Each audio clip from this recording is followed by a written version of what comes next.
Juízes capítulo de número 7, versículo de número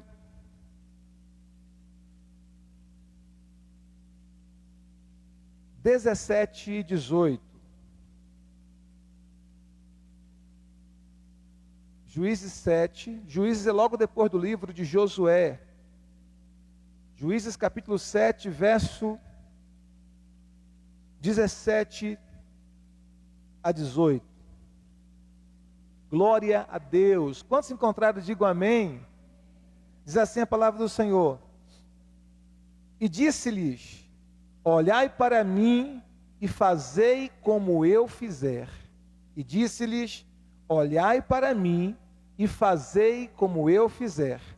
Chegando eu às imediações do arraial, como fizer eu, assim fareis. Quando eu tocar a trombeta, e todos os que comigo estiverem, então vós também tocareis a vossa ao redor de todo o arraial, e direis: pelo Senhor e por Gideão. Verso 20 agora. Assim, tocaram as trombetas, tocaram as 3 campanias, as trombetas, e despedaçaram os cântaros, e seguraram na mão esquerda as tochas, e na mão direita as trombetas que tocavam, e exclamaram: espada pelo Senhor e por Gideão. Amém? Aleluia. Pai, nós queremos te render graças por essa palavra tão poderosa, tão preciosa. Queremos te pedir que o teu Espírito Santo possa falar ao nosso coração hoje à noite, através da tua palavra, Senhor. E que pela tua palavra nós sejamos edificados, que pela tua palavra nós sejamos ministrados, que pela tua palavra nós sejamos curados, libertos, que haja despertamento, que haja avivamento. Tudo isso o Senhor venha fazer através da tua palavra nessa noite, em nome de Jesus. Amém, amém, graças a Deus. Amém, queridos? Aleluia. Eu quero falar sobre libertação, libertando o nosso território e conquistando-o para o Senhor. Libertando o nosso território e conquistando para o Senhor. Nós estamos em um período, em uma campanha de 7 semanas de oração e de jejum por nossa cidade, onde cada irmão está orando, onde está jejuando pelo seu bairro, amém? E nós estamos jejuando todas as quartas e todos os domingos durante 7 semanas. Começamos semana passada, essa segunda semana, semana que vem a terceira, todas as quartas e domingos em jejum, pelo nosso bairro, pelo bairro que nós moramos e pela cidade de um modo geral, repreendendo os espíritos que atuam nesses bairros, e você que mora lá sabe qual é o espírito que está ali atuando, regendo, oprimindo as pessoas. Nós estamos guerreando para que a cidade tenha paz, para que a cidade tenha a bênção de Deus, principalmente nesse período de batalha pelas eleições, que a cidade tenha paz, que não haja violência, que a cidade seja guardada de assaltos, de violência, de morte, de assassinatos, e de tantas outras coisas malignas que o inimigo tenta impor sobre a nossa cidade. Então nós estamos em um período de oração, em um período de intercessão, em um período de jejum, pela libertação de nossa cidade, pela libertação de nossos bairros, pelo avivamento de nossas famílias. E nós estamos então orando todos os dias, mas jejuando pelo menos na quarta e no domingo em favor de nossos bairros. O bairro que você mora, você deve jejuar, Cruzeiro, Malvina, centro da cidade, enfim, seja qual for o bairro. E orar pela cidade também e jejuar pelo menos 2 vezes na semana. E aí Deus nos trouxe essa palavra sobre a conquista do nosso território, a libertação do nosso território e a conquista do nosso território para o Senhor. E esses textos de Juízes, eu vou ler alguns textos aqui com vocês hoje à noite, e depois queria pedir a você que meditasse com profundidade nesses 3 capítulos de Juízes. Juízes capítulo 6, capítulo 7 e capítulo de número 8, porque você vai ver ali de forma tremenda como Deus usou Gideão de forma sobrenatural para libertar o povo de Israel do cativeiro, da opressão dos midianitas. Então, o povo havia experimentado um tempo de paz de aproximadamente 40 anos.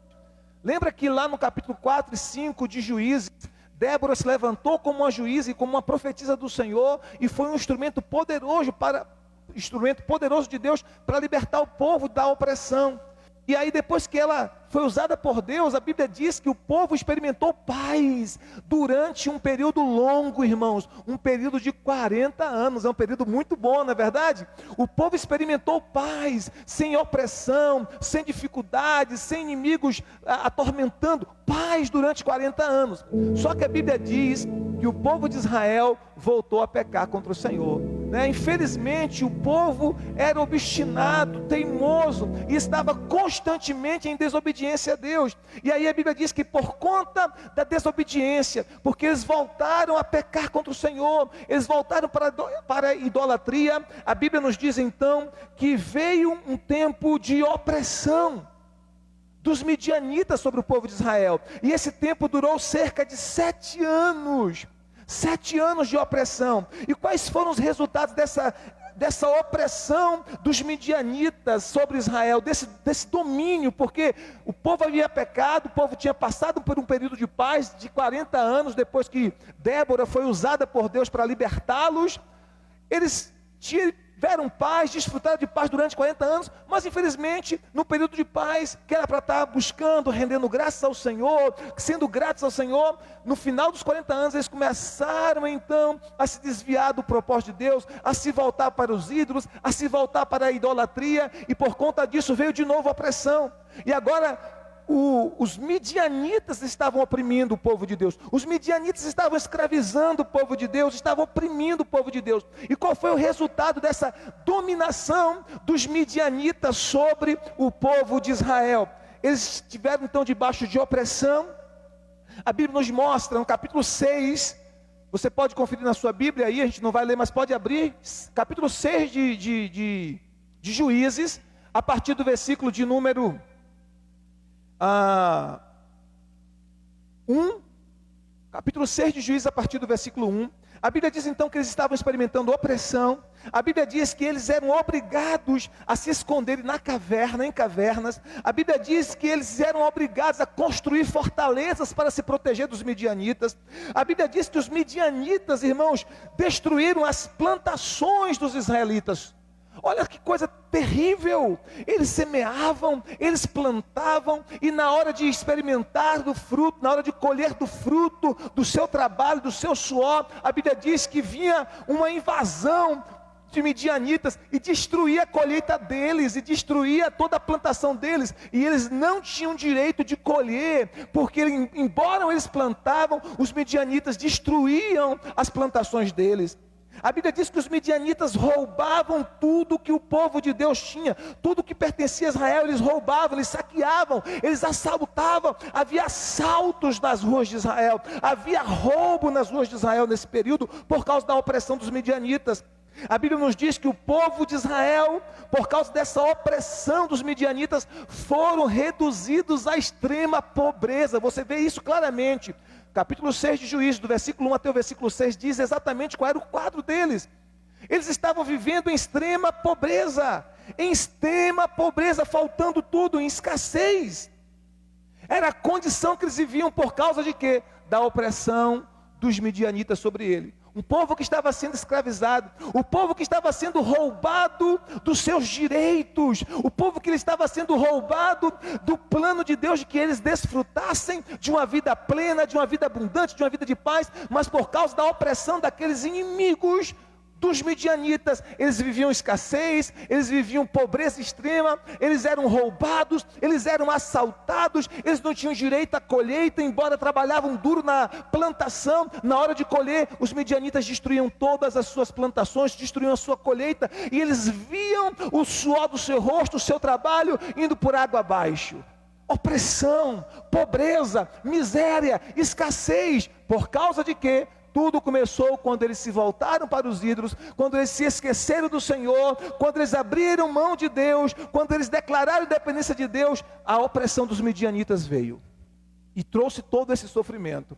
Então nós vamos ver quais foram os passos que eles trilharam, experimentaram para que houvesse a libertação do seu território. O primeiro passo para que houvesse a libertação do território, a Bíblia nos diz claramente no versículo 9 de Juízes 6, eles clamaram ao Senhor. Verso 9 diz claramente isso. Olha o que diz a palavra no verso 9.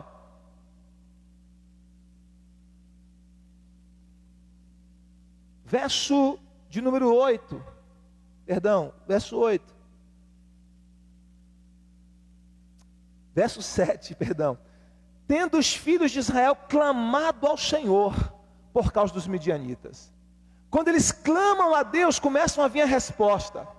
Quando eles clamam a Deus, começam a vir a resposta de Deus para trazer libertação para eles. Então o primeiro passo que eles trilharam para experimentar a libertação do seu território, porque o território deles estava debaixo da opressão, foi: eles clamaram ao Senhor. E é um texto muito precioso, 2 Crônicas capítulo 7, versículo 14, em que a palavra de Deus nos diz assim: se o meu povo que se chama pelo meu nome se humilhar e orar e buscar a minha face e se converter dos seus maus caminhos, então eu ouvirei dos céus, perdoarei os seus pecados e sararei a sua terra. É promessa de Deus, queridos. Então às vezes a gente olha para o nosso bairro, a gente olha para a nossa rua, a gente olha para a nossa cidade, ou a gente olha para a nossa família, e a gente vê um quadro parecido com esse que os midianitas estavam impondo sobre Israel: opressão, pobreza, escravidão, escassez, uma vida mirrada, uma vida que não é abundante, que não é plena. E nós precisamos trilhar esse passo como eles fizeram. Nós não podemos nos conformar em ver a nossa família sendo escravizada. Nós não podemos nos conformar em ver o nosso povo sofrendo, em ver o nosso povo debaixo de opressão. Nós precisamos nos levantar em Deus. E o primeiro passo é: nós precisamos clamar ao Senhor, porque é dele que vem o nosso socorro, é dele que vem a resposta, é dele que vem o perdão. Porque muitas vezes a opressão vem porque nós mesmos desobedecemos ao Senhor. Muitas vezes a opressão vem porque nós mesmos é que pecamos contra o Senhor, como o povo de Israel pecou. Eles entenderam isso, eles entenderam que precisavam voltar para o Senhor, precisavam se converter ao Senhor, precisavam clamar ao Senhor. E a Bíblia diz que eles clamam ao Senhor. E quando eles clamaram ao Senhor, a Bíblia diz que Deus enviou um profeta. E o profeta trouxe, a primeira coisa que o profeta trouxe foi uma palavra de exortação sobre eles. Uma palavra de exortação. O Senhor disse: olha, vocês eram escravos do Egito, vocês clamaram a mim no Egito, eu os ouvi, e eu enviei a libertação, eu enviei o libertador, vocês foram arrancados do Egito, e eu supri vocês.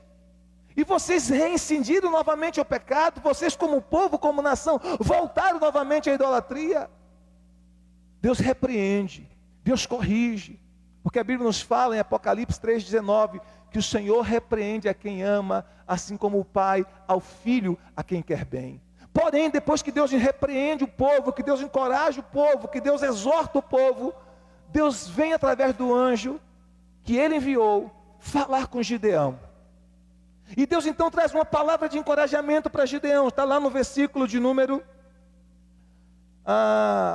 6, capítulo 6, verso 12 a 16, você pode conferir aí. Deus fala com Gideão, Deus traz uma palavra a Gideão. É muito interessante esse texto, e eu gostaria de ler com você. Então o anjo do Senhor lhe apareceu e lhe disse: o Senhor é contigo, homem valente. Respondeu-lhe Gideão: ai, Senhor meu, se o Senhor é conosco, por que nos sobreveio tudo isso?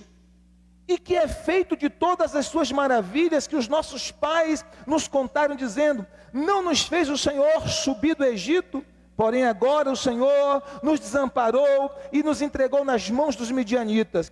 Então se virou o Senhor para ele e disse: vai nessa tua força e livra a Israel da mão dos midianitas. Porventura não te enviei eu? E ele lhe disse: ai, Senhor meu, com quem livrarei Israel? Eis que a minha família é a mais pobre de Manassés, e eu o menor da casa do meu pai. Tornou-lhe o Senhor: já que eu estou contigo, ferirás os midianitas como se fossem um só homem. Deus vem a Gideão em resposta ao clamor do povo, e ele encontra um homem comum como eu e você. Significa que Deus usa pessoas comuns como eu e você para grandes coisas, irmãos. Amém? Deus usa pessoas comuns como eu e você para grandes coisas, para que a glória seja sempre de Deus e nunca nossa.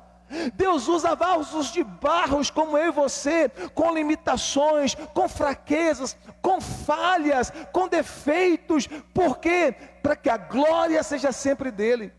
O povo clama porque o povo está debaixo da opressão. Deus encoraja o povo, Deus exorta o povo, Deus repreende o povo. E depois Deus envia o seu anjo a Gideão. E o anjo fala com Gideão que ele seria a pessoa escolhida por Deus para libertar o povo daquela escravidão, para arrancar o povo daquela opressão dos midianitas. E a primeira palavra de Gideão é se desculpar para Deus, é se sentir impossibilitado de fazer isso, é olhar para a sua própria condição em vez de olhar para Deus, é olhar para a sua própria impossibilidade e dizer: ah, Senhor meu, eu sou o menor da minha casa, a minha casa é a menor do nosso clã. Como é que eu vou fazer isso? E o Senhor diz: eu estou com você, e porque eu estou com você, você vai destruir o povo de Midian, como se fosse um só homem. Deus é especialista em usar os menos prováveis, irmãos. Deus é especialista em usar os improváveis. Tanto é assim que a Bíblia diz que Deus escolheu as coisas que não são para confundir aquelas que são. Deus escolheu as coisas loucas desse mundo para confundir as sábias. Deus escolheu aquelas que não são para confundir as que são, para que a glória seja sempre dele. Diga amém. Então Deus usa Gideão para fazer grandes coisas. Deus quer nos usar, a mim e a você, apesar da nossa pequenez, para que nós sejamos instrumento dele para grandes coisas. Diga amém, diga glória a Deus. Há um povo de Deus que está oprimido, há um povo de Deus na sua família. Talvez eles nem saibam ainda que são povo de Deus, mas são. Há um povo de Deus na sua família, há um povo de Deus na sua rua, há um povo de Deus no seu bairro, há um povo de Deus nessa cidade que está debaixo de opressão, que está debaixo de escassez, que o diabo tem mantido escravo dos vícios, escravos das imoralidades, escravo da pobreza, da escassez, da ruína, escravo do engano. E Deus quer nos usar como Gideões de Deus para a libertação deste povo, para quebrar o cetro do perverso e a vara dos dominadores. Deus quer nos usar como instrumentos dele para a libertação destas pessoas, queridos. E talvez você, como Gideão, diz assim: mas eu sou tão pequeno, eu sou tão pobre, a minha família é tão pequena, eu não sou de uma família nobre, eu não tenho muitos estudos, eu não tenho muitos recursos financeiros. Deus diz para você: se eu sou contigo, você vai libertar este povo pelo meu poder, pela minha graça, pela unção do meu Espírito sobre ti. Porque não tem a ver conosco, tem a ver com Deus. Diga aleluia, diga glória a Deus. Então Deus fala com Gideão. E aí qual foi o próximo passo que Gideão trilha depois que ouviu a voz de Deus? A Bíblia diz então que Gideão, ele construiu um altar ao Senhor.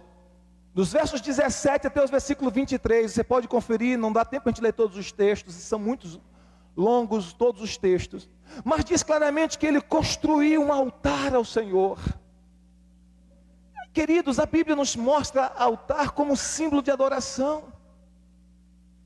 A pastora começou dizendo aqui no culto, no início do culto, que adoração é muito mais do que música, do que tocar, não é verdade? Do que dançar, do que pregar. Porque na verdade a adoração é todo um estilo de vida, que não é somente aqui no templo, é na nossa casa, é no nosso trabalho, é no meio dos nossos vizinhos, é na nossa faculdade, é onde a gente estiver.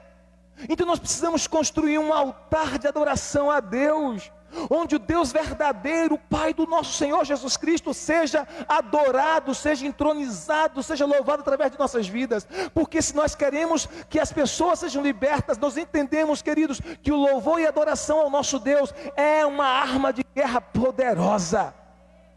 Onde Deus é adorado, o diabo treme de medo. Onde Deus é entronizado, o inimigo não permanece, porque a presença de Deus se manifesta onde o Deus verdadeiro é adorado. Então Gideão levanta um altar, que simboliza um altar de adoração ao Senhor. A Bíblia diz mais, a Bíblia nos fala que Gideão, Deus ordena a Gideão, versículo 25 a 26, para quebrar o altar da idolatria na sua casa. O pai de Gideão adorava Baal, e Deus disse: você vai construir o altar, em meu nome, em honra da minha glória, e vai destruir o altar de Baal que tem na tua casa. Queridos, escute isso que eu vou te dizer. O primeiro território da libertação é a nossa casa. O primeiro território da libertação é a nossa casa. O primeiro território da libertação é a nossa família. Deus quer que todo altar de idolatria em nossa casa seja quebrado no nome de Jesus. Deus quer que todo altar de idolatria em nossa família seja destruído em nome de Jesus. Deus quer que as cadeias da idolatria em nossa casa sejam desfeitas, sejam destruídas no poderoso nome de Jesus. O que há de ídolo na sua casa? O que há de ídolo no seu lar? A Bíblia nos diz que nós não devemos ter em nossa casa nada que seja anátema, nada que seja maldito, nada que seja amaldiçoado, nada que nos contamine, nada que nos torne impuros diante de Deus, nada que nos distancie do Senhor, nada que represente um ídolo no nosso coração. E talvez nós dizemos assim: pastor, mas eu não adoro mais imagens de esculturas, eu já me converti, não tem mais ídolos de imagem de escultura em nossa casa. Mas pode ter ídolos em nosso coração, queridos. E tantas coisas podem ser ídolos. O que é um ídolo? É tudo aquilo que rouba de Deus o lugar que é devido dele no nosso coração. E a Bíblia diz que Deus não divide a sua glória com ninguém. Escute isso: Deus não divide a sua glória com ninguém. Nada pode ser ídolo em nosso coração. Nem o marido, nem a esposa, nem os nossos filhos, nem o nosso carro, nem a nossa casa, nem o dinheiro. Nada, nem o nosso diploma na parede, nada, absolutamente nada, nem a nossa força, nem a nossa inteligência, nem a nossa sabedoria, nada pode ser ídolo no nosso coração. Nada pode roubar o lugar de Deus no nosso coração, nem o Instagram, nem o Facebook, nem a Netflix. Nada, absolutamente nada pode roubar o nosso coração de Deus, o nosso trabalho, nada, queridos. Então é preciso estar sempre vigiando, porque o nosso coração, todos nós temos um coração sujeitos à idolatria. Você sabe que a idolatria sempre foi o maior laço do povo de Deus. A idolatria sempre foi a maior tentação do povo de Deus. E você talvez não se identifique com isso, porque hoje, por conta do ensino da cultura moderna que nós temos, e por conta do ensino da palavra, nós não temos essa visão de se prostrar diante de uma imagem, de se prostrar diante de um ídolo para adorá-lo. Porém, os ídolos podem estar escondidos no coração. Um carro pode ser um ídolo, um esporte pode ser um ídolo. Tudo aquilo que você prioriza mais do que Deus se tornou um ídolo para você. Tudo aquilo que você dá atenção mais do que Deus se tornou um ídolo para você. E o Senhor diz para Gideão: destrói o altar de idolatria na sua casa. Se nós queremos ser instrumentos de libertação, amados, para o nosso povo, começando da nossa casa, o nosso bairro, a nossa cidade e além, nós precisamos destruir o altar de idolatria em nossa casa, começando em nosso próprio coração. Começando em nosso próprio coração, pedindo ao Espírito Santo: Senhor, sonda o meu coração, mostra para mim o que há de ídolo no meu coração, aquilo que é ídolo dentro de mim, que seja removido no nome de Jesus. Nada pode ser ídolo no nosso coração. A Bíblia diz então que Gideão, versos 17 a 23, ele apresenta uma oferta que foi aceita pelo anjo do Senhor. E você vai entender depois que esse anjo, na verdade, alguns estudiosos bíblicos chamam de teofania, que é uma aparição de Jesus no Antigo Testamento. É o Jesus no Antigo Testamento, que apareceu várias vezes como anjo, e a palavra anjo significa mensageiro do Senhor, ou enviado do Senhor. Muitas vezes o próprio Jesus apareceu no Antigo Testamento na figura de um anjo. Isso é chamado na teologia de teofania, a aparência de Deus. Ele apareceu lá para Sadraque, Mesaque e Abednego na fornalha de fogo ardente. Apareceu para Abraão, caminhando com Abraão e conversando com Abraão. E a maioria dos estudiosos e eruditos bíblicos dizem que este anjo que aparece também aqui para Gideão é o Senhor Jesus, antes da encarnação, no Antigo Testamento, a aparição de Cristo. O Filho era enviado em missões especiais à terra. E ele apresenta uma oferta, e a Bíblia diz que aquele anjo enviado do Senhor, que a maioria dos estudiosos bíblicos creem que é Jesus, a aparição de Jesus no Antigo Testamento, toca o seu cajado naquela oferta, e diz a Bíblia que sai fogo e consome aquela oferta. E o anjo sobe naquela oferta que é aceita pelo Pai. E Gideão fica preocupado, ele acha que vai morrer, porque eles tinham a ideia de que quem visse Deus morreria, e ele fica preocupado achando que vai morrer, mas Deus disse que ele não morreria. Ele apresenta uma oferta que é aceita pelo Pai. Interessante isso, oferta aceita. Quando a gente vai ler a Bíblia lá em Gênesis 4, a Bíblia diz que Deus aceitou Caim e a oferta de Caim, ou de Abel. Deus aceitou Abel, a pessoa de Abel, e aceitou a oferta dele. Deus não aceitou a pessoa de Caim, e por não ter aceitado a pessoa de Caim, Deus rejeitou a oferta. Quando a gente chega lá no livro de Malaquias, eu fiquei impressionado lendo isso. Eu falei, meu Deus, que coisa tremenda. Eu queria rapidinho que você abrisse Malaquias, sem sair de Juízes. Bota o dedo aí em Juízes. Vamos lá para Malaquias, rapidinho. Quando Deus fala com o povo, olha que interessante, eu fiquei impressionado com isso. Malaquias, capítulo de número 3. Aleluia. Versículo de número 9 e 10. Olha que tremendo isso. Malaquias capítulo de número 1, verso 9 e 10. Eu quero que você leia esse texto com aquele texto de Gênesis 4 na sua cabeça. Porque em Gênesis 4, olha para mim agora se você já achou Malaquias capítulo 1, versículo 9 e 10. Em Gênesis 4, a Bíblia diz que Deus aceitou, olha só, presta atenção comigo aqui. Deus aceitou a Abel, ele aceitou a primeira pessoa de Abel, depois ele aceitou a oferta de Abel. Não é assim que diz a Bíblia? Deus não aceitou a pessoa de Caim. E por não ter aceitado a pessoa de Caim, Deus também não aceitou a oferta dele. Aí quando a gente chega aqui em Malaquias capítulo 1, versículo de número 9, olha o que diz. Agora, pois, suplicai o favor de Deus, que nos conceda a sua graça. Mas, olha o que Deus diz, com tais ofertas nas vossas mãos, aceitará Ele a vossa pessoa, com tais ofertas nas vossas mãos, aceitará Ele a vossa pessoa, diz o Senhor dos Exércitos. Tomara houvesse entre vós quem feche as portas, para que não acendesseis inutilmente o fogo do meu altar. Olha o que Deus diz, eu não tenho prazer em vós, não tenho prazer neles, na pessoa deles. Olha o que Deus diz, eu não tenho prazer em vós, diz o Senhor dos Exércitos, nem aceitarei da vossa mão a oferta. Eu queria que você grifasse aí, junto com a sua Bíblia assim, Gênesis 4, 5. Toda vez que você ler esse texto, você vai lembrar da oferta de Abel e da oferta de Caim. Deus aceitou a pessoa de Abel, depois aceitou a oferta de Abel. Deus rejeitou a pessoa de Caim, depois rejeitou a oferta de Caim. E você sabe por quê? Por conta da desobediência, por conta do coração. Deus está falando a mesma coisa aqui para o povo. Eu não tenho prazer em vocês, porque não tenho prazer em vocês, não estou aceitando a oferta de vocês. Agora escute isso, porque eu quero trazer algo para vocês nessa noite. Por que Deus não estava tendo prazer no povo? Por conta do coração teimoso, desobediente e obstinado em se afastar dele, em se apostatar dele.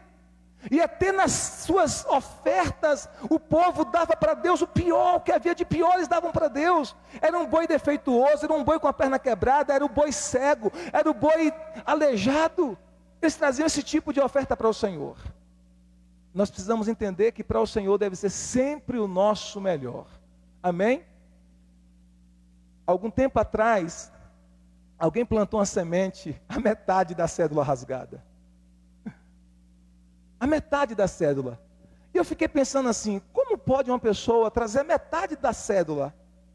Se foi engano, tudo bem, né? De repente a pessoa pegou por engano. Mas se não foi engano, certamente a pessoa pensou assim, será que, bom, essa semente, essa cédula não vai passar no supermercado, o banco não vai aceitar, eu não vou poder comprar nada com isso, então eu vou dar de oferta para Deus. A metade da cédula, queridos, a metade. Então, olha que interessante. A Bíblia diz que Deus aceitou então a oferta de Gideão. Mas eu quero levar para você para algo maior do que isso. Maior. No Novo Testamento, a Bíblia diz que Jesus é a oferta que o Pai aceitou pela minha e pela sua libertação. No Novo Testamento, Jesus é a oferta que o Pai aceitou pela minha libertação, pela sua libertação, pela libertação da minha casa, pela libertação da sua casa. Jesus é a oferta aceitável, irmãos, do Pai. Quando eu li esse texto aqui, quando eu li o texto de Malaquias, eu disse: uau, aleluia! Jesus foi aceito pelo Pai como oferta preciosa, como um sacrifício aprazível. Por isso nós podemos ser libertos, por isso a nossa casa pode ser liberta, por isso os nossos vizinhos podem ser libertos, por isso nossa cidade de Água Clara pode ser liberto de todo cativeiro, de toda maldição, de toda opressão do diabo. Em Colossenses capítulo 3, versículo 3, a Bíblia diz: Cristo nos resgatou da maldição da lei, fazendo-se maldição em nosso lugar. Porque está escrito: maldito todo aquele que for pendurado no madeiro. Cristo nos resgatou da maldição da lei, fazendo-se maldição em nosso lugar. Ele foi essa oferta preciosa.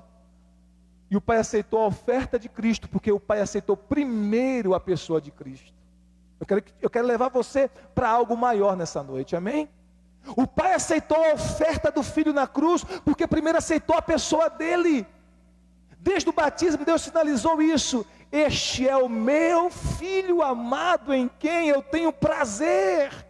Escute isso, irmãos, Deus só aceita a oferta quando Ele tem prazer na pessoa. Eu vou repetir: Deus só aceita a oferta quando Ele tem prazer na pessoa. Deus aceitou a oferta de Abel porque tinha prazer em Abel. Deus rejeitou a oferta de Caim porque Deus não tinha prazer em Caim. Deus não aceitou a oferta do povo aqui de Israel no livro de Malaquias capítulo 1, versículo 9 e 10, porque Deus disse assim para eles, versículo 10: eu não tenho prazer em vocês e não aceitarei da vossa mão a oferta. Se Deus não tiver prazer em mim, Ele não aceita a minha oferta. Se Deus não tiver prazer em uma pessoa, Deus não aceita a oferta dela. Olha como isso é sério. Mas Ele disse: eu aceitei a oferta do meu filho. Por quê? Porque tinha prazer nele. Este é o meu filho amado, em quem eu tenho prazer.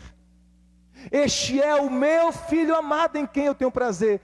A oferta que Jesus deu da sua vida, do seu sangue, do seu corpo, foi aceitável por Deus, porque o próprio Filho era aceitável ao Pai, e ao aceitar a oferta, a libertação é possível para mim e para você.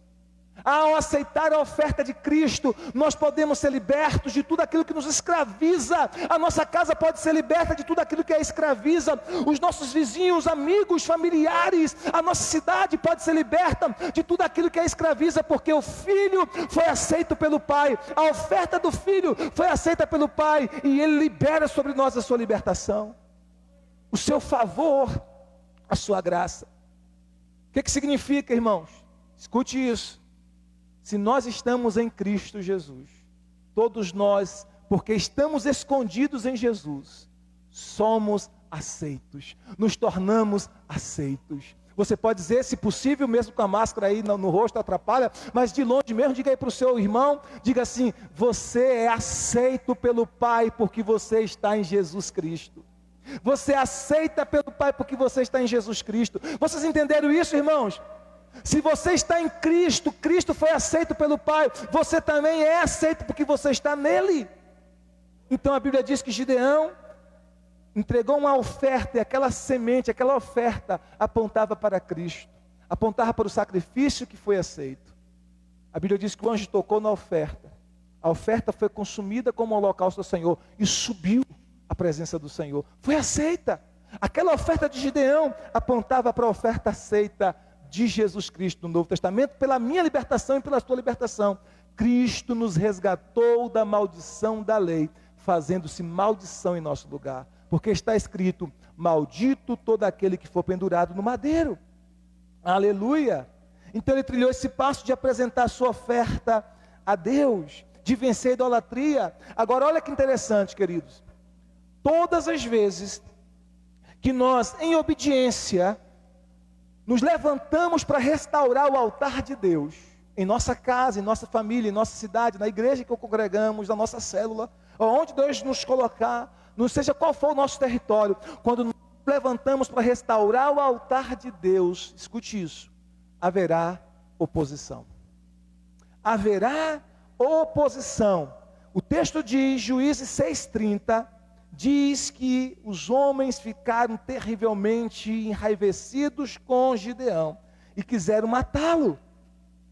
Então os homens daquela cidade disseram a Joás: leva para fora o teu filho, que era Gideão, para que morra, pois ele derrubou o altar de Baal e cortou o poste ídolo que estava junto dele. Não pense você que quando você se levantar para a libertação de uma família, para a libertação de uma pessoa, para a libertação do teu bairro, para a libertação da tua casa, para a libertação de um filho, de uma filha sua, não vai ficar sem oposição. Não, terá oposição. Terá oposição. O inimigo usou aquelas pessoas para dizer: traga o teu filho para fora, Joás, nós vamos matá-lo, porque ele derrubou o altar de Baal. Na verdade era uma guerra espiritual, porque a Bíblia diz claramente em Efésios 6:12, a nossa luta não é contra carne e sangue, mas sim contra principados e potestades. Então se você tem se levantado pela libertação de pessoas, se você tem se levantado pela libertação da sua família, se você tem se levantado pela libertação de um filho, de uma filha, de um marido, de uma esposa, de um primo, de um parente, pela libertação do teu bairro, pela libertação da tua cidade, vai haver oposição das trevas, sim senhor, sim senhora. Vai haver guerra espiritual. O inimigo não vai entregar as almas de bandeja para você. Vai ter que haver guerra, vai ter que haver perseverança, vai ter que haver persistência. Quantos estão comigo na palavra? Jesus disse, se eu não me engano é Marcos 3:27, confere para mim, amor. Se você entrar na casa do valente e não manietar o valente, você não pode saquear os bens do valente. Para você saquear os bens do valente, para você tomar os bens que aquele valente, que representa o inimigo, tem mantido debaixo de opressão, você tem primeiro que manietar o valente, você tem primeiro que amarrar o valente. Depois que o valente está amarrado, manietado, é que você toma os bens que está debaixo das suas mãos. É isso mesmo? Marcos 3:27, pode anotar para você que está anotando. Se você quer tomar os bens do valente, você tem que manietar o valente. Isso significa o quê? Guerra espiritual, intercessão, oração, atos proféticos, jejuns. Quantos estão comigo na palavra? Então é preciso entrar nessa guerra, entender que nós estamos na guerra por uma pessoa, por um filho, por um irmão, por um pai, por uma mãe, por um bairro, por uma cidade, por uma nação. Nós estamos numa guerra. Tem oposição? Sim, vai ter. Mas nós vamos vencer toda oposição do inimigo. Sabe por quê?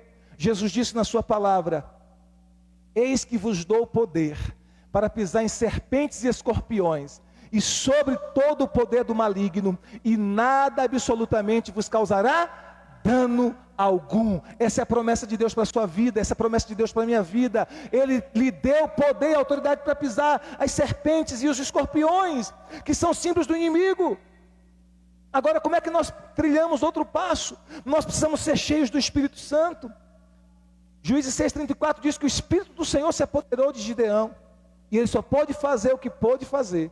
Ele só fez grandes coisas para Deus na libertação do seu povo da opressão medianita, porque ele foi cheio do Espírito Santo. Nós precisamos ser cheios do Espírito Santo, irmãos, para libertar o nosso povo, para ser instrumentos de libertação. Na verdade quem liberta é Jesus, mas nós somos instrumentos de libertação.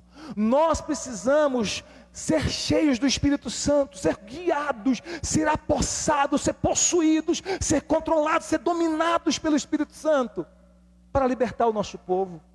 Amém? O que mais nós precisamos? Nós precisamos de persistência em ouvir a voz de Deus e conhecer a sua vontade. A Bíblia nos fala em Juízes 6:36-40, que Gideão diz para Deus: Senhor, se é o Senhor mesmo que está me mandando ir, eu quero fazer uma prova contigo. Vou colocar aqui um novelho de lã. Se em volta estiver seco e só o novelho de lã molhado, eu entenderei que foi o Senhor que me mandou. No dia seguinte, o novelho de lã molhado, em volta seco. E ele disse: Senhor, mais uma vez, vou fazer o contrário. Se o novelho de lã estiver seco, em volta estiver molhado, eu entenderei que foi o Senhor que me enviou. Dia seguinte, o novelho estava seco e em volta estava molhado.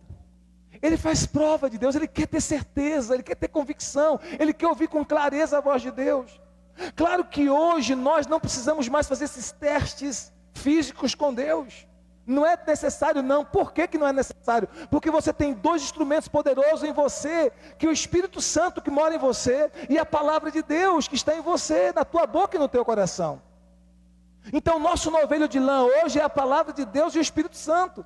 Você não precisa fazer teste, não precisa fazer um cara em coroa, você não precisa jogar sorte, lançar dados, você não precisa de nada disso. Você tem hoje o Espírito Santo e a palavra. Mas você tem que persistir e dizer: Senhor, eu quero ouvir a tua voz.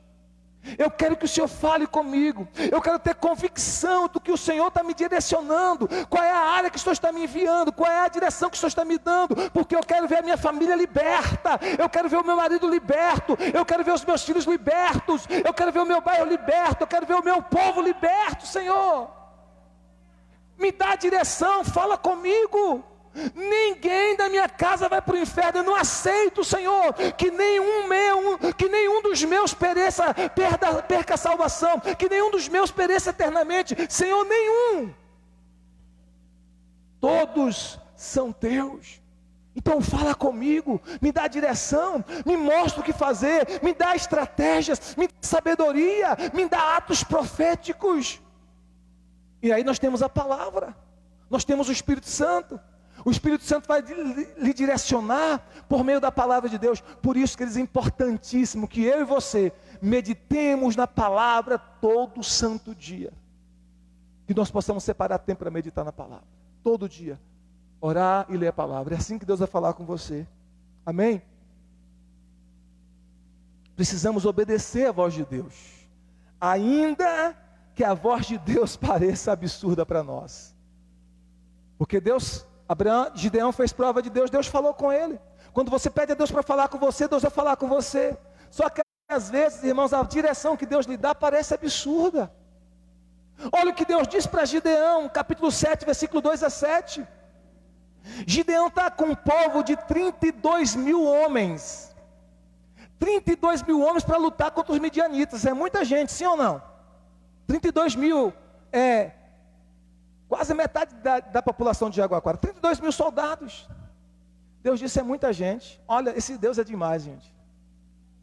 Deus disse assim: é muita gente. Se vocês vencerem com essa quantidade de gente, vocês vão achar que vocês venceram porque vocês são bons, porque vocês são guerreiros habilidosos. Nada disso. Pode mandar esse povo embora.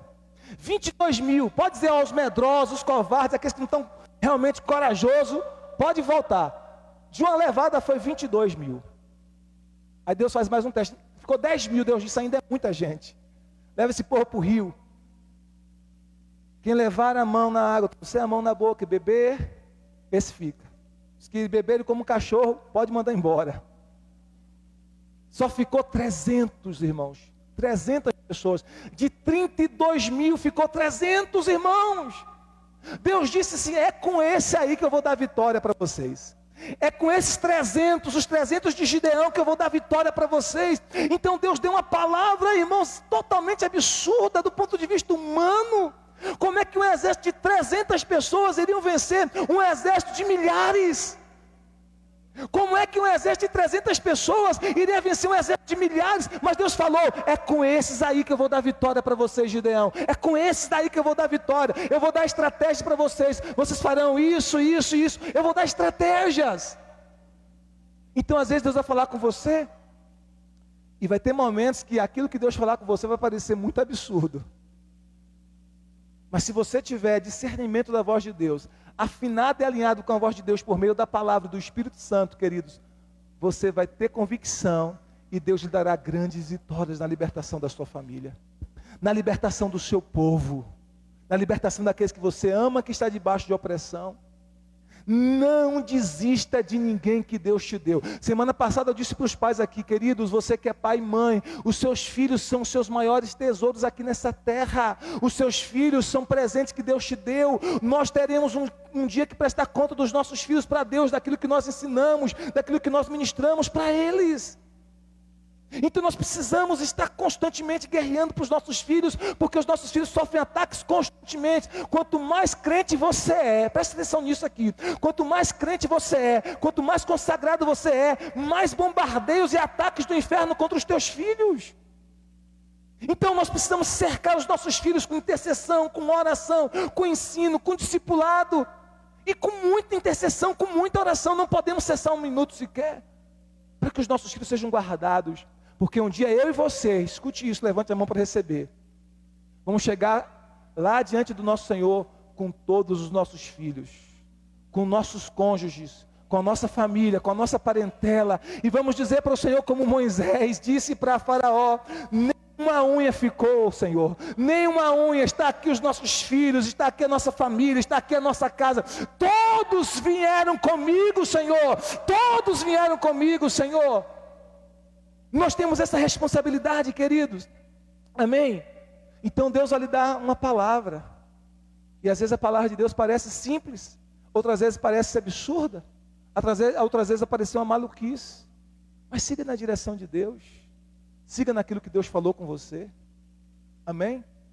Quando Deus falou conosco para deixar tudo e sair, irmãos, para o ministério, nós estávamos em Jequié, recém-casados, tínhamos acabado de construir uma casinha de boneca, recém-casado, com a filha Carol, acho que tinha 6 meses, 3 meses, e Deus nos ministrou, Deus disse: deixa tudo, e nós saímos para uma outra cidade, para uma outra terra, sem conhecer ninguém, na cara e na coragem,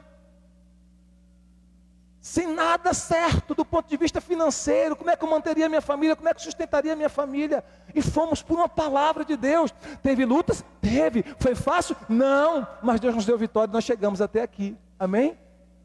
Então às vezes Deus vai lhe dar uma direção, uma palavra, vai parecer absurdo às vezes, mas fique firme na palavra que Deus lhe deu, porque através dessa palavra, se você for obediente, você vai libertar os seus, você vai ser instrumento de libertação dos seus.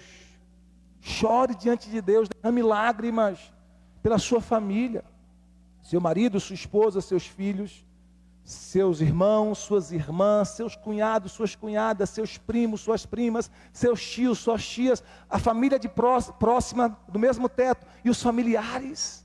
Clame a Deus pela libertação do seu povo, pelos seus vizinhos, pela sua cidade, pelo seu bairro, como nós estamos fazendo agora. Clame ao Senhor, amém, queridos?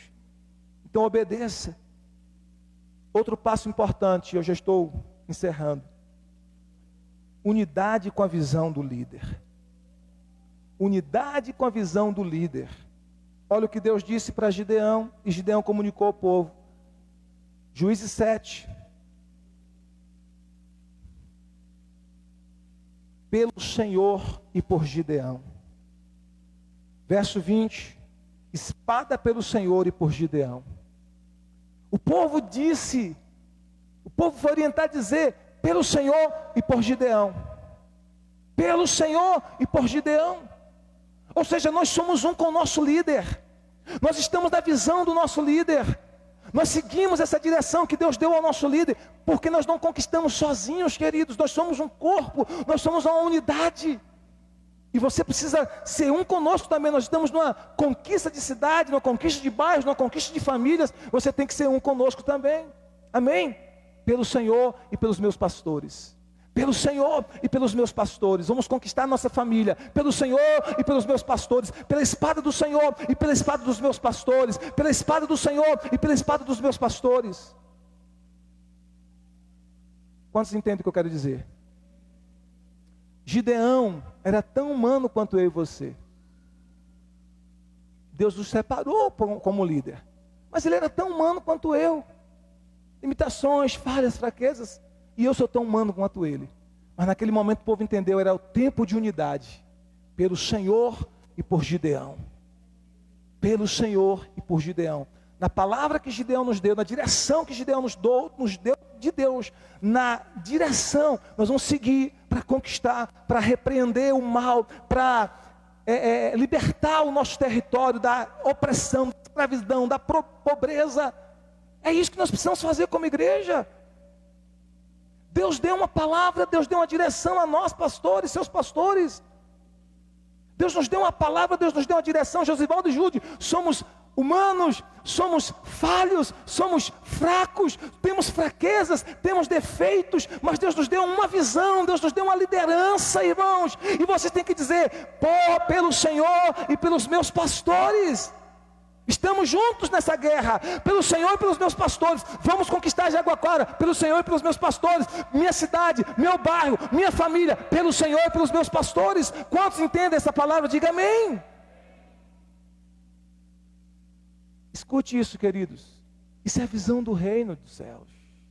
É a visão bíblica. Deixa eu dizer algo para vocês, amados, com todo amor e carinho. Nesse dia que nós completamos 12 anos de ministério, existem outros pastores mais ungidos do que eu, mais santos do que eu, mais sábios do que eu, espalhados pelo Brasil e pelo mundo.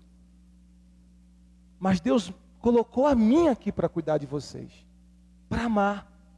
O pastor de vocês, os pastores de vocês somos nós, eu e minha esposa. Nós somos os pastores de vocês. Tem pastores mais sábios que a gente? Tem. Mais ungidos? Tem. Mais santos? Tem. Mas vocês são os nossos filhos. Pelo Evangelho nós geramos vocês. Amém? Então, pela espada do Senhor e pela espada dos meus pastores, pelo Senhor e pelos meus pastores, nós vamos fazer o que Deus quer que nós façamos, seguir a direção, a instrução, a palavra, e vamos conquistar nossas famílias. Amém? Vamos conquistar as nossas famílias, vamos conquistar nossas casas, vamos conquistar os nossos filhos, vamos conquistar os nossos bairros, vamos conquistar as nossas células. Vamos conquistar e seremos instrumento de libertação. Nenhum vai para o inferno, nenhum vai perecer eternamente, nenhum dos nossos. Nós seguiremos a palavra do Senhor na vida dos nossos pastores e veremos a libertação, a vitória e o milagre de Deus sobre nossas famílias, sobre nossas casas. Aleluia! Gideão era tão humano quanto eu e você. Não havia nada de especial nele, apenas um homem que creu na palavra e temeu. Não existe nada de especial em mim, na pastora. Apenas somos duas pessoas que creu no Senhor, que creu na palavra e decidiu ouvir a voz e seguir na direção do Senhor. Deus nos chamou quando nós não tínhamos ninguém, éramos só nós. Na verdade, começou comigo, era só eu. Deus agregou a mim, a minha esposa, e disse: eu vou te dar uma esposa. Ela veio a mim. E começamos juntos. Como Deus disse para Abraão: quando eu chamei Abraão, vosso pai, era somente ele e Sara. Mas Deus fez uma multidão. Deus nos chamou. E todos vocês, e aqueles que já vieram, que já estão em outros lugares, que já estão em outros ministérios, alguns até que já estão no céu, todos vocês foram gerados debaixo do nosso cajado, em intercessão, em oração, amém? Em labuta, em lágrimas, de dia e de noite. Você vai conquistar grandes coisas para o nome de Jesus. Você vai conquistar a sua família para a glória do Senhor. 8 e 9, rapidinho. Continuar lutando, apesar do cansaço, ou mesmo quando você se sentir sozinho, ou sem aparente ajuda necessária. Anote aí para você que está anotando, Juízes 8, 4 e 5. Diz que ele está cansado, está perseguindo os inimigos, está cansado. E ele busca ajuda de alguns líderes, mas os líderes não querem ajudar. Até fazem chacota dele. Mas ele continuou apesar do cansaço. Ele continuou perseguindo os inimigos apesar do cansaço. Então escute isso. Vai ter momentos que você vai se sentir cansado. Vai ter momentos que você vai se sentir desanimado. Vai ter momentos que você vai se sentir sozinho. E você vai dizer: mas ninguém está aqui para me ajudar, eu estou me sentindo só. Eu estou me sentindo sobrecarregado. Vai ter momentos que você vai se sentir assim. Mas a Bíblia diz que eles continuaram lutando. Não vai dar tempo a gente ler, mas anote aí para você ler em casa e meditar nesse texto. Apesar dos cansaços, a Bíblia diz que eles estavam já extremamente exaustos. O texto diz isso, que eles estavam exaustos, não era apenas cansados, eles estavam exaustos, perseguindo os inimigos. Chega numa cidade, pede ajuda, pede comida, pede água, e aquelas pessoas ali não quiseram ajudar, eles estavam se sentindo sozinhos. Mas eles não desistiram, eles continuaram até o fim, até que todos os inimigos fossem vencidos e a libertação fosse uma realidade para o povo de Israel. Então vai ter momentos que você vai se sentir assim, queridos, sozinho, cansado ao extremo e desanimado. Mas Deus chamou você porque você é valente e guerreiro. Deus não chama covardes, Deus só chama valentes e guerreiros. E Deus está dizendo para você nessa noite: apesar do cansaço, da fadiga, de você dizendo assim, eu não estou aguentando mais, meu Deus, eu estou sem força, sabe, eu estou no extremo. Deus diz, mais meu filho, você vai mais, porque eu estou com você, sabe, é como aquele treinador que você está ali na academia, o teu braço já não está aguentando mais levantar aquela barra, os músculos começam a tremer, você diz, eu não vou conseguir, e o treinador está ali do seu lado, gritando, vai que você consegue, só mais uma vez, só mais uma, e você ouve a voz do treinador e consegue chegar lá. E talvez você está assim, teus músculos espirituais estão assim tremendo, você está dizendo, eu não estou aguentando mais, você está fazendo força e está sem força, está tremendo, e Deus chega no seu ouvido e diz assim, vai meu campeão, vai minha campeã, a força em você, o meu espírito está em você, eu estou com você pode não estar encontrando ajuda externa, mas eu te ajudo, eu te sustento, você vai conseguir vencer todos os inimigos que têm se levantado contra a tua casa, contra a tua família, contra os teus filhos, contra o teu bairro, vai meu campeão, vai minha campeã, você vai vencer, aleluia. Há alguém que pode dar um aplauso a Jesus por isso. A tua família é de Jesus, o teu bairro é de Jesus, a tua casa é de Jesus, a cidade de Aguaquara é de Jesus. Ser instrumento de Deus para vencer essa guerra, aleluia, aleluia. E para concluir, queridos, a Bíblia diz que Gideão teve humildade, ele dá a Deus o lugar de honra que lhe é devido. No capítulo 8 de Juízes, versículo 22 a 23, quando ele chega com a vitória, quando ele conquista a vitória, quando ele traz a libertação, instrumento de libertação para o povo, a Bíblia diz que o povo quis fazer dele um rei. Ele disse, não, o único que vai ser rei é o Senhor, o único que vai reinar é o Senhor, esse lugar de rei é dele, esse lugar de rei é dele, esse trono é dele. Ele se prostra de humildade e ele reconhece que tudo aquilo veio do Senhor, apesar do seu esforço, da sua luta, tudo veio de Deus, porque dele, por ele e para ele são todas as coisas. Glória, pois, a ele eternamente. Então o último é humildade. Amém? Humildade. Fica de